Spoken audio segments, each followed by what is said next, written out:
Alô, amigos e amigas, esse é o programa Cidadania, que hoje vai tratar de um tema relacionado ao funcionamento do Estado, ao regime político e também às várias teorias que circulam para interpretar o papel do Estado e a sua forma política. Para muitos, o Estado é um ente neutro, ou mesmo já houve quem observasse ser o Estado uma forma de representação teocrática ou uma forma idealista.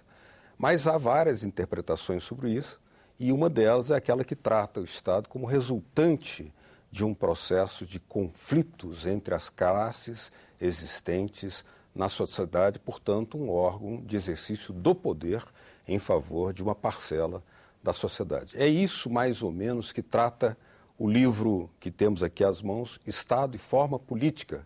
E o nosso convidado é o seu autor, o Dr.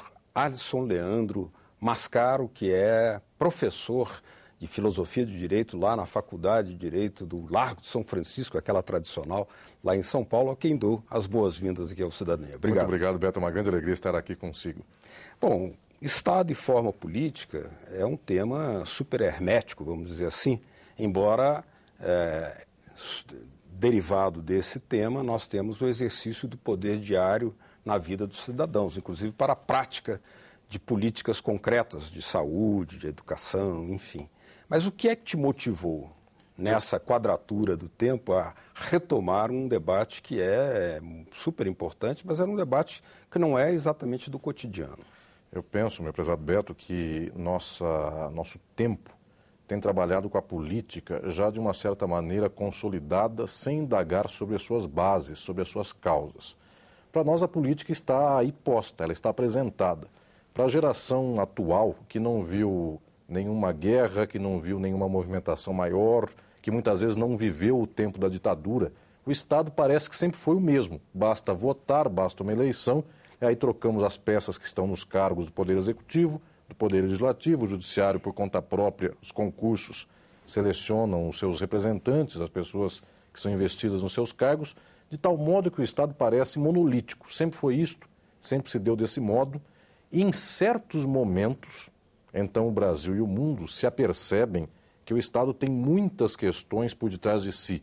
É muito contraditório. Nesses últimos anos, por exemplo, a crise do capitalismo nos países centrais do mundo revela que o Estado não consegue mais dar uma dimensão de apoio a todas as classes, a todos os grupos, não consegue manter o bem-estar social e a partir daí a crise advém. Ou então o caso da Primavera Árabe, certos países que viviam sob ditaduras e que em um certo momento, no prazo de um mês, em alguns casos, o povo derruba aquele que era um ditador de 30 anos. Neste momento, aí as pessoas se indagam. Então, o que é o Estado? Era aquilo que eu via frequentemente? É uma peça política qualquer? É aquilo que, se eu tomar nas minhas mãos, eu transformo o mundo? Será que há algo nesse sentido? A tradição, em geral, das pessoas é esta. Quando alguém tomar o Estado, quando a minha classe tomar o Estado, quando o meu grupo tomar o Estado, a partir daí, então, as coisas melhoram. Mas não é bem assim. Esta é a investigação desse livro. Pode ser, inclusive, como aconteceu em vários desses processos de sublevações, insurreições, né, que haja mudança do regime político, mas não tenha havido a mudança da natureza do Estado. Então, essa contradição permanece atuando de tal forma que novas insatisfações surgem, como é o caso do Egito, talvez, ou o caso de outros países naquela região em que não conseguiram resolver uma mudança na natureza do Estado e o conflito está internalizado ainda. Não? E isto gera uma profunda desesperança para muita gente, na medida em que, ao situar de modo errado o que é o Estado, muitas vezes se pensa que o Estado tudo pode, porque ele teoricamente encarna esse poder político. As pessoas depositam um grande poder, uma grande esperança em relação ao Estado. O Estado não corresponde a isso na realidade. Mas a acusação quase sempre é esta. Aquele governante de quem eu esperava muito, quando foi investido no cargo político, ele não fez o que prometeu. Ele mudou, isso é uma constante. E antes do cargo, antes do poder, ele era um. Hoje ele faz coisas contrárias. Isto porque, é verdade, que pode haver essa mudança da personalidade, não se está analisando isto. Mas também é possível. Também é possível. Mas o fundamental não é nem isto. O fundamental é entendermos o Estado dentro das relações sociais contemporâneas, ou seja, a relação mais difícil de todas para ser entendida é entre o Estado e o capitalismo. Em que momento, em que medida, com que peso o Estado pode se confrontar com os grandes poderes econômicos da sociedade? Esta talvez seja a relação mais nevrálgica, da qual as pessoas em geral não se apercebem. O Estado, no final das contas, não é o ente que vem se contrapor à economia capitalista. Pelo contrário, é isso que eu insisto no Estado de forma política. O Estado é um elemento de composição, e mais que isso, é um elemento necessário à reprodução do capitalismo. Tanto assim, Beto, em sociedades que não eram capitalistas no passado, feudalismo, por exemplo, antes do capitalismo, quem domina politicamente uma sociedade feudal é o senhor feudal. Ele diretamente manda. No escravismo, antes ainda do feudalismo, as relações também eram mais diretas, ou seja, os senhores de escravo determinavam a sorte daqueles que estavam sob si naquela sociedade. No capitalismo é diferente. Quem manda economicamente, quase sempre não manda politicamente. Então nós separamos a esfera da política e a esfera da economia. De tal sorte que então a população olha o Estado e diz o seguinte: o capital está nas mãos de alguns, uma classe o detém. No entanto, o Estado fala que é o bem de todos, do capital e também do trabalhador, daquele que está despossuído, das minorias do mundo, de tal sorte que então as pessoas depositam no Estado uma esperança muito grande, porque o Estado poderia salvar os que sofrem do mundo daqueles que seriam os seus exploradores. Mas o Estado só existe por causa desse sistema de exploração. Por mais diferente que ele seja do próprio explorador, ele tem uma relação direta com todo esse complexo e é preciso investigar essas causas. E é uma coisa interessante que nós podemos verificar em muitas situações da prática da política de Estado, né, na nossa sociedade, que, por exemplo, a política tributária do Estado brasileiro tem um perfil, tem um horizonte e tem uma direção. Né? Ela, digamos que favorece a concentração, segundo os especialistas, ou mesmo a política de comunicação, que os meios de comunicação audiovisuais são concessões do Estado e exercidos por certos concessionários, mas nem sempre estão em sintonia com aquilo que está disposto na própria Constituição brasileira. Então, nesse sentido, o papel do Estado se torna hegemônico, inclusive, sobre a Carta de Direitos dos Cidadãos. Como é que você analisa essa questão? Nós tendemos a imaginar que o direito dá força para o Estado. De tal sorte que no dia a dia, o que pode um prefeito? O que o direito diz que ele pode. Esta é a competência do prefeito. O que pode o governador? Também, ele olha todo o arsenal do ordenamento jurídico e diz por lá, minhas competências são tais e quais. Assim, a presidente da República, assim por todas as esferas do Estado. Esta é a explicação que as pessoas têm no cotidiano. O Estado pode o que a lei disse que ele pode. Na realidade mais profunda das contradições sociais, é isto e muito mais do que isso. A sociedade capitalista é uma sociedade de conflito, de contradições. O Estado não tem jamais o condão de resolver esses conflitos. Ele pode, muitas vezes, administrar o conflito, dizendo, existem parcelas muito excluídas da sociedade, por conta de um certo processo, muitas vezes tributário, de arrecadação de um lado, ele devolve uns certos benefícios para esses muito explorados da sociedade. O que o Estado não consegue fazer jamais, nas formas da sociabilidade capitalista, é acabar com a própria exploração. E por que isto? Porque o Estado não tem um peso fundamental por conta própria. Quem dá esse peso ao próprio Estado são as relações econômicas da sociedade. Então, quando o Estado começa a se perfilhar do lado do povo, o grande capital diz ao Estado, assim não quero, sou eu que financio suas campanhas, sou eu que financio sua estrutura e, portanto, em certos momentos vem um conflito muitas vezes exposto. No mundo inteiro isso acontece entre a opção do Estado em favor dos pobres ou em favor do próprio capital. Um exemplo claro disso não precisa nem ser do Brasil, pode ser do capitalismo central, Estados Unidos, Europa.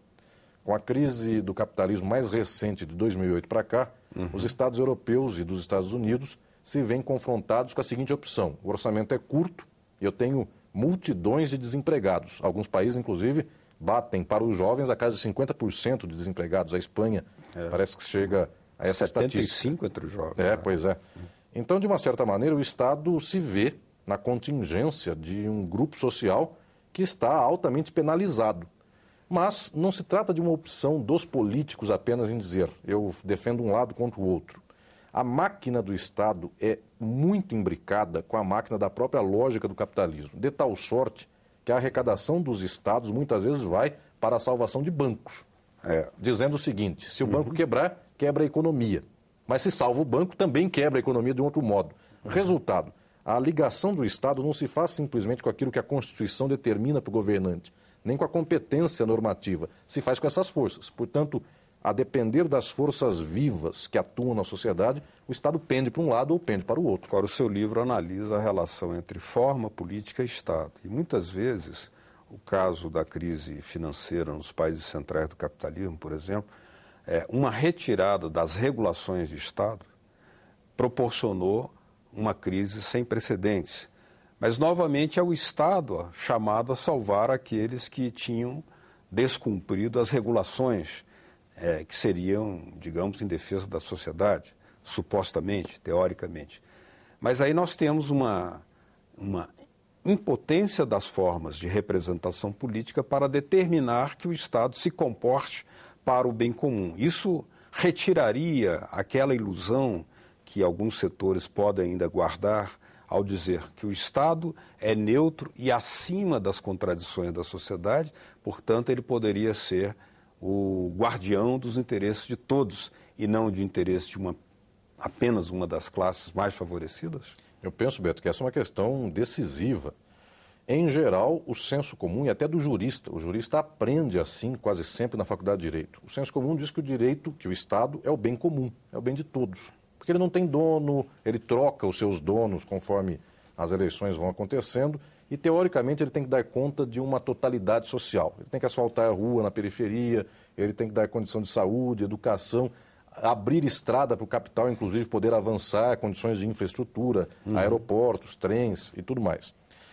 Esta é uma ilusão do senso comum. Isto porque a forma estatal ela tem uma ligação necessária com as formas do capitalismo, de tal modo que quase sempre nós perdemos na sociedade aqueles que são os interesses dos explorados, mas nunca perdemos os interesses dos exploradores. Eu dou um exemplo disso. A Constituição do Brasil. A Constituição do Brasil, ela é de 1988, ela é uma Constituição cujo resultado é uma somatória de muitas forças contraditórias. Ela é uma Constituição que modernizou o arcabouço jurídico do Brasil, mas de modo parcialmente conservador, ou seja, deu alguns direitos sociais, mas manteve outros tantos direitos do capital, a propriedade privada praticamente intacta. E o que nós observamos? Tudo aquilo que diz respeito ao trabalhador, ao explorado, ele tem menos peso na realidade do que aquilo que seriam os direitos sacrossantos do capital. Tanto é que nem foram regulamentados muitos os direitos deles sociais. São considerados normas programáticas. O que quer dizer isto? É um programa, vale quando puder, será implantado quando puder. As do capital não valem quando puder, valem desde sempre, desde já. Resultado, já se começa a perceber que a própria instrumentalização do direito do Estado não se faz de modo neutro.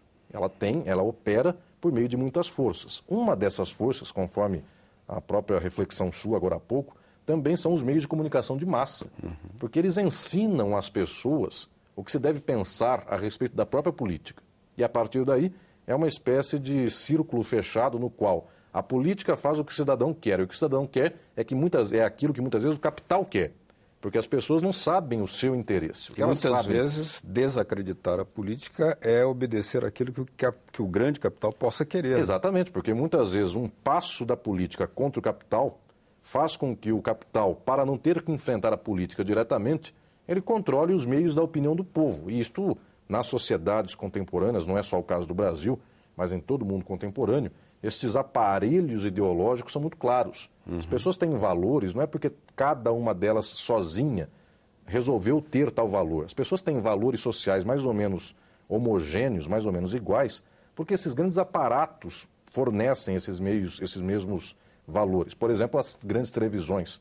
As pessoas passam a usar gírias, valores, passam a opinar em favor de alguém ou contra alguém, porque os grandes meios de comunicação falam sobre isso. Resultado, o Estado está também imbricado com estes valores ideológicos. Ele não consegue, muitas vezes, sequer romper com isto. Há dois cenários práticos que eu pediria a sua reflexão para os nossos telespectadores. Estão ligados à nossa Constituição, por exemplo,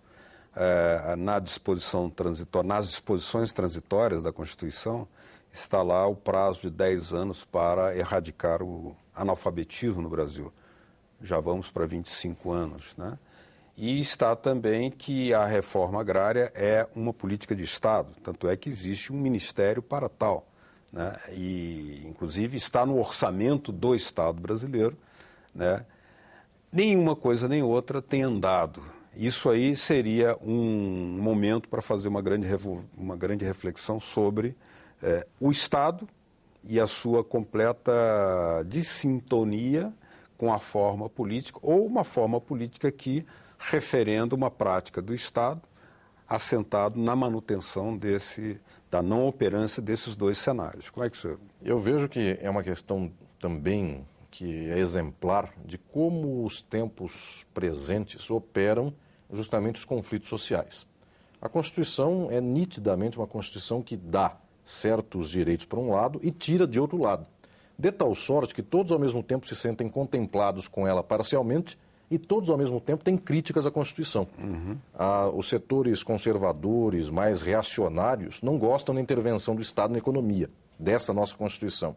E os setores progressistas, com razão, observam que a Constituição ainda mantém uma estrutura muito vinculada a um direito ainda muito privatístico, a um mundo que ainda se dá em defesa praticamente exacerbada do capital. Resultado, ela consegue dar um pouco para todos e desagradar a todos de alguma medida. Mas o fato é que não basta apenas a opinião das pessoas sobre a Constituição. Existem dados objetivos, ou seja, a reforma agrária prevista na Constituição não saiu, já faz aqui 25 anos. Também os princípios que vão ver o pagamento dos juros da dívida externa, se esquece desses princípios, eles são esquecidos na própria realidade. Ou seja, existem forças que operam no nível político, o Estado constrange estas forças segundo suas formas políticas, então as pessoas são cidadãs, elas têm direitos e deveres, é verdade, o Estado dá um arcabouço jurídico para todos, mas ao mesmo tempo não opera de modo universal também esse mesmo arcabouço, ou seja, os poderes, os grupos, as classes, as frações de classe são muito distintas, são muito variáveis, seu poder também é variável e isto faz com que a política não seja previsível. Aquilo que nós lemos na Constituição não se dá na realidade. Para que as pessoas, então, olhem a política com uma perspectiva de esperança, é preciso não depositar as lutas somente no Estado. O Estado tem um peso decisivo, é uma esfera importantíssima das lutas políticas, inclusive das progressistas, das transformadoras, mas não só o Estado. Se o Estado está muito vinculado ao capitalismo, enquanto não mexermos, enquanto não lutarmos pela transformação dessas condições econômicas, talvez o Estado não consiga fazer nenhum pedaço de toda essa luta. Mas já que estamos discutindo hoje na sociedade brasileira a reforma do sistema político, né, pelo menos da sua representação política, é também um direito pensar na reforma do Estado, porque os cidadãos vão de querer, pelo menos alguns reclamam nas ruas, muitos, que haveria necessidade de mais prioridade para a saúde, para a educação. Isso são políticas relacionadas diretamente ao Estado, né? Mas o Estado também está completamente obediente, por exemplo, ao pagamento de juros, consta do orçamento, uma tal prerrogativa, tal obrigação, que, aliás, corresponde ao que existe no artigo 166 da própria Constituição brasileira. Nesse sentido, é uma contradição bastante complexa, que nem sempre está claramente debatida, né, no ambiente político. Como é que o senhor analisa isso? Eu vejo que o debate que hoje se instaura no Brasil sobre a reforma política, ele tem uma espécie de casca, de aparência. Ela pode se modificar na aparência. Como seria essa aparência? Se a reforma política for apenas uma reforma no nível eleitoral. Então, se vota em distrito, se vota em lista, esses debates, eles mudam, é verdade, a forma da política no Brasil. Porque, tradicionalmente, os políticos estão acostumados com uma certa modalidade de organização eleitoral, mudando isso, muda, inclusive, a possibilidade dos arranjos. Mas eu vejo que uma reforma política nesse nível, ela é quase nada, ela é cosmética. As grandes questões que dizem respeito à política no Brasil, talvez não digam respeito ao direito eleitoral, mas sim às forças políticas e sociais que determinam o destino político do Brasil. Nesse sentido, não é o distrito, a lista que empata ou desempatam a questão, mas muito pelo contrário. Qual é a força que move o Estado? O Estado tem condições de, por exemplo, romper com o pagamento dos juros da sua própria dívida, dos seus títulos, O Estado consegue se alinhar mais com interesses das massas, dos trabalhadores? Alguns dizem, basta a vontade dos governantes. Não é assim. Mas para que não seja simplesmente assim, é preciso entendermos então que o capital tem força, e a força do capital é o próprio capital, é o dinheiro que compra. Os meios de comunicação de massa têm força, porque eles conseguem constituir os valores, os horizontes, a percepção de mundo de todas as pessoas, de um tal modo que as pessoas não sintam que elas são controladas de fora para dentro. Elas cultivam esses valores porque percebem no cenário, se informam pelos grandes meios de comunicação. Estas são forças vivas. Qual é a força do povo? A força do povo é a sua união, o seu combate, é a sua luta, é a sua conscientização. Isto poderia fazer com que, então, o campo da política não pendesse para o campo do capital, para o campo dos meios de comunicação e tivesse um caráter mais progressista, um caráter mais de luta. Como fazer isto? Eu penso que, então, o nível da disputa política, da reforma política, não deve se tornar limitado ao campo eleitoral, mas deve pensar, será possível algum dia as forças sociais democratizarem os meios de comunicação de massa? Será possível cortarmos a influência econômica nas eleições? Portanto, existem certas pautas do debate da reforma política que eu penso que não são tratados constantemente por todos os analistas, mas eles são muito mais decisivos do que a reforma cosmética, que muda alguma coisa, é verdade, mas muda num campo muito pontual ainda. Bom, esses são temas, então, para aqueles interessados nessa questão do papel do Estado e a sua representação em forma política, tratados nesse livro do professor Alisson Leandro Mascaro, professor de Filosofia de Direito, lá da Faculdade do Largo São Francisco, lá em São Paulo, aquela tradicional. Queria agradecer a sua presença aqui, parabenizá-lo pelo livro e torcer para que esse tema seja cada vez mais presente nas nossas pautas, nos meios de comunicação, nos debates políticos. Muito obrigado pela presença. Eu que agradeço, Beto, uma grande alegria. A vocês de casa que nos acompanharam, muito obrigado pela sua audiência. E caso queiram baixar esse ou outros programas daqui da TV Senado, olha aí na telinha uma forma de fazê-lo.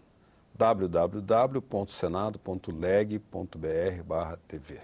Obrigado mesmo pela sua audiência. Até o próximo Cidadania. Tchau.